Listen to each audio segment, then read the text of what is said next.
Olá, pessoal! Bom dia, boa tarde, boa noite para vocês que estão me assistindo de qualquer lugar e a qualquer horário. Muito obrigado pela sua presença em mais um estudo do livro A Caminho da Luz. Hoje nós vamos começar o capítulo 4, falando sobre a civilização egípcia. Começando. Os egípcios. Dentre os espíritos degradados na Terra, os que constituíram a civilização egípcia foram os que mais se destacavam na prática do bem e no culto da verdade. Aliás, importa considerar que eram eles os que menos débitos possuíam perante o Tribunal da Justiça Divina. Em razão dos seus elevados patrimônios morais, guardaram no íntimo uma lembrança mais viva das experiências de sua pátria distante. Um único desejo os animava, que era trabalhar devotadamente para regressar um dia aos seus penates resplandecentes. Uma saudade torturante do céu foi a base de todas as suas organizações religiosas. Em nenhuma civilização da Terra, o culto da morte foi tão altamente desenvolvido. Em todos os corações morava a ansiedade de voltar ao orbe distante, ao qual se sentiam presos pelos mais santos afetos. Foi por esse motivo que, representando uma das mais belas e adiantadas civilizações de todos os tempos, as expressões do Antigo Egito desapareceram para sempre do plano tangível do planeta. Depois de perpetuarem das pirâmides os seus avançados conhecimentos, todos os espíritos daquela região africana regressaram à pátria sideral. O povo egípcio, de acordo com Emmanuel, era o que menos débito tinha perante a justiça espiritual, certo? E mesmo assim, quando nós ouvimos falar do Egito, nós sabemos que eram povos com uma tecnologia muito avançada, com uma sabedoria muito avançada, de uma espiritualidade que até hoje não conseguimos entender. E às vezes me faz pensar, um povo tão grande, um povo tão sábio, e eles ainda tiveram que encarnar na Terra. Começar desde os primatinhas. Aí eu fico pensando, e eu? Que nem tenho todo esse conhecimento, que nem sei se tem essa moral, o que será de mim? Gente, olha, com essa, com a Terra transitando, ó, vamos malhar aí, porque ó, é só se comparar. Eu vejo os egípcios, um povo que sabe tanto, com tanta tecnologia, com tanto desenvolvimento espiritual e ainda tiveram que encarnar na Terra, que só puderam voltar para a capela depois de passarem pela civilização egípcia. O que será de mim? Que tô aqui, que tenho tantos defeitos? É difícil. É difícil, mas não é impossível. A ciência secreta. Em virtude das circunstâncias mencionadas, os egípcios traziam consigo uma ciência que a evolução da época não comportava. Aqueles grandes mestres da antiguidade foram então compelidos a recolher o acervo de suas tradições e de suas lembranças no ambiente reservado dos templos, mediante os mais terríveis compromissos dos iniciados nos seus mistérios. Os conhecimentos profundos ficaram circunscritos ao círculo dos mais graduados sacerdotes da época, observando-se o máximo cuidado no problema da iniciação. A própria Grécia, que aí buscou a alma de suas concepções cheias de poesia e de beleza, através da iniciativa dos seus filhos mais eminentes no passado longínquo, não recebeu toda a verdade das ciências misteriosas. Tanto é assim que as iniciações do Egito se revestiam de experiências terríveis para o candidato à ciência da vida e da morte. Fatos esses que entre os gregos eram motivo de festas inesquecíveis. Aqui Emmanuel ressalta que, apesar dos egípcios terem um conhecimento muito grande, eles tinham noção que esses conhecimentos não poderiam estar na mão de uma população inteira. Esses conhecimentos eles eram reservados aos sacerdotes e aos seus iniciados. E aqui Emmanuel ressalta também que nem a Grécia, após o Egito, conseguiu adquirir, que foi praticamente o primo mais novo, que pegou aqueles conhecimentos, que foi a civilização que teve oportunidade de ter acesso a um pouco daquele conhecimento dos egípcios, eles não conseguiram pegar todo o conhecimento que os egípcios tiveram. Os sábios egípcios conheciam perfeitamente a inoportunidade das grandes revelações espirituais naquela fase do progresso terrestre. Exatamente. Os egípcios, eles sabiam que conhecimento é perigoso, gente. Conhecimento nas mãos de pessoas erradas é muito perigoso. Uma prova disso é a nossa bomba atômica. Nós usamos essa tecnologia para intimidar inimigos, para demonstrar poder. E os egípcios, eles tinham essa noção que conhecimento na mão das pessoas erradas podia se tornar uma arma perigosa. E chegando de um mundo de cujas lutas na oficina do aperfeiçoamento haviam guardado as mais vivas recordações, os sacerdotes mais eminentes conheciam o roteiro que a humanidade terrestre teria de realizar. Aí residem os mistérios iniciáticos e a essencial importância que lhes era atribuída no ambiente dos sábios daquele tempo. Então, os sacerdotes mais eminentes conheciam o nosso roteiro. Não só porque eles eram grandes médiuns, gente, eles tinham um contato muito próximo com a espiritualidade, mas porque também eles vieram de capela. Eles têm essa dificuldade impressa no DNA e na memória deles, no corpo espiritual deles. Eles sabiam, Capela passou pelas mesmas coisas que estamos passando. Eles sabiam que nós passaríamos por guerras. Para chegarmos a quinta dimensão, nós teríamos que passar pela terceira e pela quarta. E terceira e quarta é sombra, gente. É nós lidando com as nossas sombras, nós lidando com nossos instintos. E não que o ego seja uma coisa ruim. O ego nos dá a nossa individualidade. Nós não precisamos eliminar o ego de nós mesmos para podermos ser um espírito de luz. Nós precisamos entender o nosso ego e trabalhar com ele. Porque o ego é bom, gente. O ego ele foi essencial na nossa formação como espírito. E agora nós estamos evoluindo para uma outra fase, mas isso não quer dizer que isso aqui é um lixo. Nós só precisamos aprender a trabalhar com eles. E durante todas essas reencarnações que tivemos, nós estamos aprimorando o nosso conhecimento em como trabalhar com nós mesmos. Como entender as nossas emoções, não deixar as nossas emoções tomar conta do nosso corpo o tempo todo, numa briga, porque tomar conta da nossa consciência, machucar as pessoas, revidar. É dessa forma, durante todas as reencarnações que nós estamos tendo na Terra, é para aprimorar esses dons que não são dados desde dos nossos primórdios. O politeísmo simbólico. Nos círculos esotéricos, onde pontificava a palavra esclarecida dos grandes mestres de então, sabia-se da existência do Deus único e absoluto, Pai de todas as criaturas e providência de todos os seres.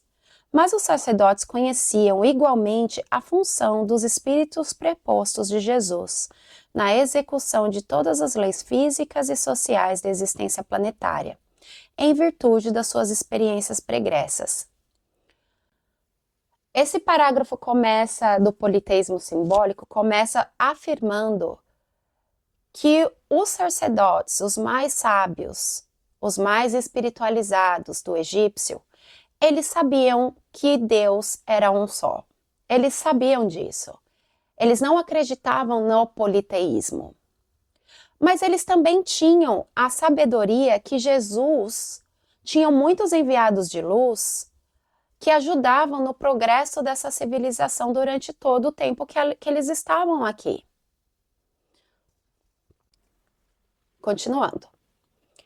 Desse ambiente reservado de ensinamentos ocultos, partiu então a ideia politeísta dos numerosos deuses, que seriam os senhores da terra e do céu, do homem e da natureza. Continuando aqui. As massas requeriam esse politeísmo simbólico nas grandes festividades exteriores à religião. o que o povo observava? Que sempre eram enviados diferentes seres iluminados. Para a cabeça do povo, aqueles seres eram deuses. E os sacerdotes, eles sabiam disso, eles sabiam que eles não eram deuses. Mas eles resolveram deixar, porque aquilo era uma necessidade deles. E não fazia tanta diferença, gente. Não fazia tanta diferença. Os sacerdotes sabiam que um dia eles iam acreditar no monoteísmo, que Deus era um só. Mas naquele momento, aquela não era a prioridade. Já os sacerdotes da época conheciam essa fraqueza das almas mais jovens, de todos os tempos, satisfazendo-as com as expressões esotéricas das suas lições sublimadas. Dessa ideia de homenagear as forças invisíveis que controlam os fenômenos naturais, classificando-as para o espírito das massas na categoria dos deuses, é que nasceu a mitologia da Grécia ao perfume das árvores e ao som das flautas dos pastores, em contato permanente com a natureza. E foi dessa interpretação do povão, de que haviam vários deuses, que surgiu a mitologia grega. Os gregos, gente, é a geração que veio depois dos egípcios, então eles pegaram um pouco da cultura egípcia, da sabedoria egípcia, e eles iam interpretando com o que eles sabiam. É aquele mito, aquele telefone sem fio, né? Que começa de um jeito, aí quando chega assim, você vai mudando, e que continua até hoje, mas quando você vê a informação inicial é totalmente diferente. O culto da morte e da metempsicose. Deixa eu colocar aqui o que é metempsicose. Tá, eu tô aqui no Google e vou esclarecer o que é metempsicose. É um conceito que se refere à transmigração da alma de um corpo para outra, ou seja, humana ou animal. Então, a transmigração de uma alma para o humano ou para o animal é uma teoria que admite a possibilidade da alma após a morte reencarnar em um novo corpo, seja humano ou seja animal. É também conhecida como transmigração, reencarnação ou renascimento. Um dos traços essenciais desse grande povo foi a preocupação insistente e constante da morte. A sua vida era apenas um esforço para o bem morrer. Seus papiros e frescos estão cheios dos consoladores mistérios do além-túmulo. Era natural, o grande povo dos faraós guardava a reminiscência do seu doloroso degredo da face obscura do mundo terreno. E tanto lhe doía semelhante humilhação, que na lembrança do pretérito criou a teoria da metempsicose, acreditando que a alma de um homem podia regressar ao corpo de um irracional, por determinação punitiva dos deuses. A metempsicose era o fruto da sua amarga impressão a respeito do exílio penoso que foram infligido no ambiente terrestre. Olha que interessante, né, gente? Os egípcios criaram a metempsicose. Para eles, aquilo era um castigo dos deuses, de quando você não tinha se comportado bem, você iria encarnar num corpo de um animal, que era praticamente regredir, né? Você iria regredir. Essa foi uma impressão que eles tiveram do quê? Dessa memória que eles tiveram de Capela. Eles sentiam tanta saudade, eles sentiam tão humilhados com o que aconteceu, que eles tiveram que sair de um planeta que tinha tudo, que tinha muito mais tecnologia que a Terra hoje, que muito mais conforto, muito mais sabedoria, e encarnar como primitivos de novo. Eles não regrediram, gente, não, porque eles continuaram reencarnando como humanos. Mas na cabeça deles, aquilo era uma regressão. Aquilo foi dolorido. Aquilo mexeu com o ego deles. Inventou-se desse modo uma série de rituais e cerimônias para solenizar o regresso dos seus irmãos à pátria espiritual. Os mistérios de Ísis e Osíris mais não eram que símbolos das forças espirituais que presidem aos fenômenos da morte. Os egípcios e as ciências psíquicas. As ciências psíquicas da atualidade eram familiares aos magnos sacerdotes do templos. O destino e a comunicação dos mortos e a pluralidade das existências e dos mundos eram para eles problemas solucionados e conhecidos. Para os egípcios, não era um problema ter vidas em outros planetas. Eles não viam isso como um mistério. Para eles, haviam vidas em outros planetas e ponto. Havia vida após a morte e ponto. Para eles não era uma discussão. Aquilo não era um problema para eles. Diferentemente de nós, né, gente, que ainda temos discussões sobre reencarnação, se existe ou não existe, que muito dos povos, a maioria de nós hoje na Terra não acredita em reencarnação.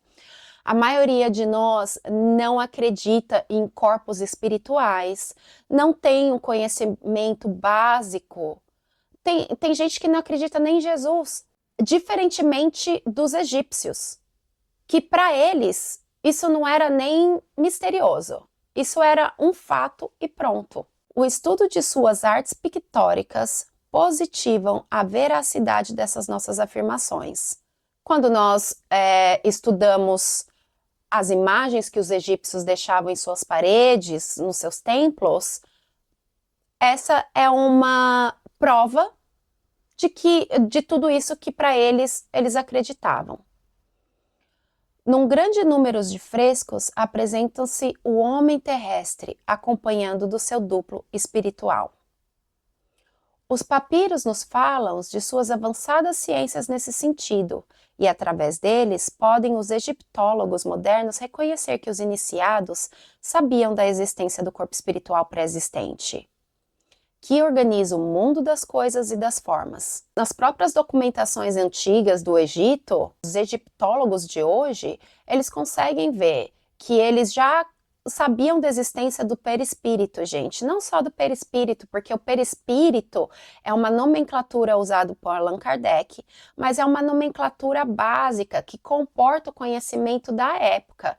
Era muito complicado, que ainda é muito complicado. O perispírito ele é dividido em vários outros corpos também. De acordo com o Sanskrit, nós temos 7 corpos espirituais.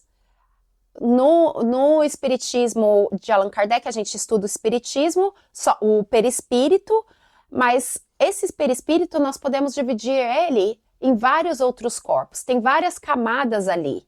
Seus conhecimentos a respeito das energias solares com relação ao magnetismo humano eram muito superiores aos da atualidade. Desses conhecimentos nasceram o processo de mumificação dos corpos, cujas fórmulas se perderam na indiferença e na inquietação dos outros povos. Então, através desse conhecimento do corpo espiritual, eles desenvolveram essa técnica de mumificação. Seus reis estavam tocados no mais alto grau de iniciação, enfeixando nas mãos todos os poderes espirituais e todos os conhecimentos sagrados. Seus reis, treinados pelos sacerdotes, eram iniciados. Eles tinham um conhecimento espiritual muito grande. Continuando. É por isso que a sua desencarnação provocara a concentração mágica de todas as vontades no sentido de cercar-lhes o túmulo de veneração e de supremo respeito. Esse amor não se traduzia apenas nos atos solenes da mumificação. Também, o ambiente dos túmulos era santificado por um estranho magnetismo. Os grandes diretores da raça, que faziam jus a semelhantes consagrações, eram considerados dignos de toda a paz no silêncio da morte. Para garantir que os reis, depois de sua morte corporal, tivessem paz, não eram só feitas as mumificações. A mumificação era uma técnica de preparação do seu corpo físico. Quando esse rei voltasse, ele teria aquele corpo embalsamado, aquele corpo pronto para receber, preparado. Mas também os túmulos, gente. Os túmulos, eles eram santificados. Eles eram sagrados. Eles tinham uma energia magnética. Eu acredito que os sacerdotes faziam orações, que tinham cristais ao redor, que tinham um grande campo magnético ali. Aquele grande campo magnético era para garantir a paz daqueles espíritos. Nessas saturações magnéticas que ainda aí estão a desafiar milênios, residem as razões da tragédia amarga de Lord Carnarvon e de alguns de seus companheiros que penetraram em primeiro lugar na câmara mortuária de Tutankhamon. E ainda por isso é que, muitas vezes nos templos que correm, os aviadores ingleses observam o não funcionamento dos aparelhos radiofônicos quando as suas máquinas de voo atravessam a limitada atmosfera do Vale Sagrado. Então, Lord Carnarvon, ele morreu em 1923 após uma infecção causada por uma picada de um mosquito negro, que foi agravada depois que ele se cortou com uma navalha fazendo a barba. A morte dele foi relacionada ao fato de que ele entrou no túmulo de Tutankhamon. Isso foi considerado uma maldição. Outra coisa interessante aqui que Emmanuel traz aqui, todo mundo já ouviu falar do Triângulo das Bermudas, né? Eu sempre fui muito interessada no Triângulo das Bermudas, porque é uma coisa inexplicável de aviões que param de funcionar quando eles estão passando naquela região, aviões que desaparecem e que ninguém mais tem notícia. Então, tem uma energia magnética ali diferente que ninguém consegue explicar. E eu acredito que um dos fatos é esse aqui que o Emmanuel está relatando. É esse magnetismo dos túmulos dos reis das civilizações antigas, que tem esse magnetismo de proteção, que acaba interferindo com o aparelhato tecnológico que a gente usa hoje em nossos aviões. As pirâmides. A assistência carinhosa do Cristo não desamparou a marcha desse povo cheio de nobreza moral. Enviou-lhe auxiliares e mensageiros, inspirando-os nas suas realizações que atravessaram todos os tempos, provocando a admiração e o respeito da posteridade de todos os séculos. Aquelas almas exiladas que mais interessantes características espirituais singularizam, conheceram o tempo que o seu degredo na terra atingiu o fim. Impulsionados pelas forças do alto, os círculos iniciáticos sugerem a construção das grandes pirâmides, que ficariam como a sua mensagem eternas para as futuras civilizações do orbe. Esses grandiosos monumentos teriam duas finalidades simultâneas. Representariam mais sagrados templos de estudos e iniciação, ao mesmo tempo que constituiriam para os pósteros um livro do passado com as mais singulares profecias em face da obscuridade do porvir. Olha que interessante, hein, gente? Os exilados de Capela, os que vieram no Egito, chegou uma época que eles que eles já sabiam que o tempo deles aqui na Terra estava acabando. Que eles já não tinham mais as expiações, que eles tinham passado pelas suas provas, pelas suas provações, que eles já tinham elevado-se moralmente, que já estava na hora de ir para casa. E através dessa comunicação com a espiritualidade, dessa intuição, dessa mediunidade aflorada que eles tinham, imagina, se você já está com a sua alma mais pura para você voltar para um planeta que é muito mais evoluído que a Terra, eles já estavam, se eles estivessem aqui hoje, nós os consideraríamos espírito de muita luz, muita luz. Que eu nem sei se eu posso comparar a Emmanuel, a Chico, ou até mais, sabe? A gente não sabe. Então, eles já estavam prontos para voltar. Então, inspirados pelos espíritos de luz que estavam guiando-os, eles foram guiados a construir as grandes pirâmides. E essas pirâmides, elas tinham dois fundamentos.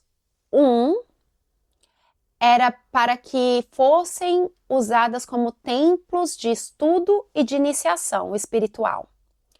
E o segundo, eles ficassem ali como um livro do passado, como prova do passado, com as suas profecias, com a sua tecnologia, com o seu conhecimento, para nos trazer também, gente, aquilo que tem mais do que a gente pode entender. Se não houvesse o Egito, se não houvesse as pirâmides do Egito, a descoberta dessas civilizações mais antigas, nós nunca consideraríamos a existência de outros povos no mundo. Esse conhecimento dividido, que, será que existe vida fora da Terra, se não existe, ele é reforçado pelo fato da gente saber, da gente estudar as pirâmides. Você vê as figuras das pirâmides, aquelas pessoas de cabeça mais alongada. Como que a pirâmide foi construída? Será que aquilo foi uma tecnologia alienígena? Então faz com que a gente pense numa outra alternativa a não ser só homem e escravidão, certo? Levantaram-se de start as grandes construções que assombram a engenharia de todos os tempos. Todavia, não é o colosso de seus milhões de toneladas de pedra, nem o esforço hérculo do trabalho de sua justa posição o que mais empolga e impressiona a quantos contemplam esses monumentos. As pirâmides revelam mais extraordinários conhecimentos daquele conjunto de espíritos estudiosos das verdades da vida. Quem que carregou aquele monte de pedra? De onde aquelas pedras vieram? Não é só isso, é o fato do conhecimento que está lá dentro também. Todo aquele mistério que está ali, que a gente não consegue entender, aquilo é que mantém os estudantes de civilizações ali, curioso, como que eles tinham, que tecnologia era essa? A par desses conhecimentos, encontram-se ali os roteiros futuros da humanidade terrestre. E ali naquelas paredes, gente, naqueles documentos, tem a nossa história, o que nós iríamos passar, como o calendário maia. Cada medida tem a sua expressão simbólica relativamente ao sistema cosmogônico do planeta e a sua posição no sistema solar.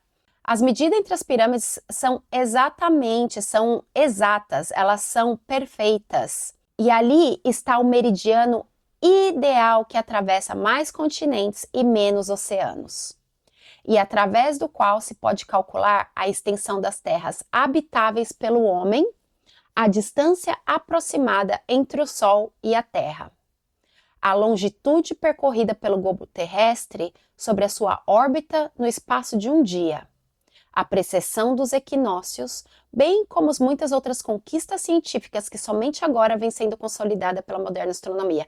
Gente, eu nem tenho noção exatamente de como isso funciona. Tem que fazer um estudo mais profundo. Mas tem uns documentários no Netflix, se eu não me engano, sobre o Egito. E fala muito das pirâmides. É muito interessante assistir. Eu não tenho esse conhecimento tão profundo. Mas o que ele fala aqui é que as pirâmides, elas não foram construídas em qualquer lugar. Ali tem um cálculo perfeito que liga a diferentes constelações e ao Sol, que consegue calcular o que é o meio entre a quantidade de terra e a quantidade de oceano. Que ali você pode, das pirâmides você pode ter um cálculo mais exato de todas as extensões das terras habitáveis pelo homem. Gente, tem muita coisa que está relacionada, a pirâmide está relacionada aqui, eu não tenho esse conhecimento tão profundo, me desculpa, mas eu sei que tem muitos documentários, não só na Netflix como no YouTube também, que explicam um pouco mais. Se você é um curioso, vai lá. Redenção. Depois dessa edificação extraordinária, os grandes iniciados do Egito voltam ao plano espiritual, no curso incessante dos séculos. Com o seu regresso, os mundos ditosos da capela vão desaparecendo os conhecimentos sagrados dos templos tebanos, que por sua vez os receberam dos grandes sacerdotes de Mênfis. Aos mistérios de Ísis e Osíris sucedem-se os Eleusis, naturalmente transformados nas iniciações da Grécia Antiga. Em algumas centenas de anos reuniram-se de novo nos planos espirituais os antigos degredados, com a sagrada bênção de Cristo, seu patrono e salvador. A maioria regressa então ao sistema de capela, onde os corações se reconfortam nos sagrados encontros das suas afeições mais santas e mais puras. Mas grande número desses espíritos estudiosos e abnegados conservaram-se nas hostes de Jesus, obedecendo a sagrados imperativos do sentimento e ao seu influxo divino. Muitas vezes têm reencarnado na Terra para desempenho de generosas e abençoadas missões. Gente, então o povo de Capela que estava reencarnando na sociedade egípcia, presta atenção no que eu estou falando. O povo de Capela que estava reencarnando nas sociedades egípcias. O que você quer dizer com isso, Kelly? O que eu quero dizer é que não só reencarnavam na sociedade egípcia o povo de Capela. Reencarnavam também espíritos que nasceram na Terra. Espíritos também de Capela que não eram tão elevados. Entendeu? Reencarnavam outros espíritos de outros planetas, talvez, que nós não temos conhecimento. Então, mas aqueles que eram espíritos mais elevados de Capela e que estavam reencarnando ali na população egípcia, que já reencarnava, acredito eu, como sacerdotes e reis. Esse povo, eles voltaram, eles tiveram a graça, eles reuniram com Cristo. Acredito que foram desencarnando, foram se reunindo no mundo espiritual, como sempre, cada desencarne. E Cristo chegou para eles e falou: hasta la vista, vocês já podem ir para casa. E aí a maioria falou: que legal, eu quero ir ver minha família, tô com tanta saudade. E eles voltaram felizes, mas desculpa. Tiveram uma porcentagem pequena, uma porcentagem desses espíritos que não quiseram ir embora. Eles decidiram ficar com a gente para nos ajudar no nosso desenvolvimento, para nos ajudar com a nossa evolução. E olha que legal, gente. Eu fico pensando, né? Quando eu vou poder ser um desses espíritos, não é você fazer um sacrifício pela sua mãe, pelo seu pai, por um filho. Esses espíritos, eles vêm por qualquer um de nós, por todos nós, como sociedade. São espíritos que são muito mais que a gente. A gente consegue, às vezes, oferecer ou se sacrificar por alguém que a gente ama muito. Mas conseguiríamos nos sacrificar por um povo como Joana d'Arc fez? Porque, gente, a realidade é a seguinte: olha o que a gente fez com Cristo. Esses espíritos, eles vão reencarnar, eles vão trazer pra gente conhecimento, eles vão trazer pra gente sabedoria, eles vão ficar na nossa história, mas eles vão sofrer. Vai ser dolorido, a gente vai bater neles, a gente vai torturar eles, do mesmo jeito que a gente fez durante todos esses anos, e mesmo assim, eles decidiram ficar para nos ajudar. Que é muito bonito, né, gente? Eu espero que um dia dali Jesus, a gente tá no caminho, a gente tá estudando aqui, vamos aplicar esses estudos, vamos ter esse entendimento, vamos continuar lendo, vamos continuar trabalhando na gente mesmo para nós chegarmos um dia, gente, e fazer o que esses espíritos estão fazendo pra gente, poder pagar esse carinho, esse amor, um amor para outras populações, certo? Aqui termina nossos estudos de hoje. Me desculpa pelas lágrimas, eu não consigo, às vezes, é muita emoção, é muito bonito. Adoro os livros do Emmanuel, adoro o Chico, que foi uma alma tão iluminada que nos trouxe tanto conhecimento. Agradeço muito a Deus por ter me colocado no caminho desses estudos, sabe? E agradeço a presença de vocês também. E que Deus ilumine o caminho de vocês, que Deus ilumine a semana de vocês. E olha, gente, nós vamos chegar lá, tá bom? A gente tá no caminho. Eu amo vocês. Até o quinto estudo. Você já se perguntou por que as pirâmides do Egito ainda nos fascinam tanto? Segundo o espírito Emmanuel, através de Chico Xavier, essas construções não nasceram por acaso.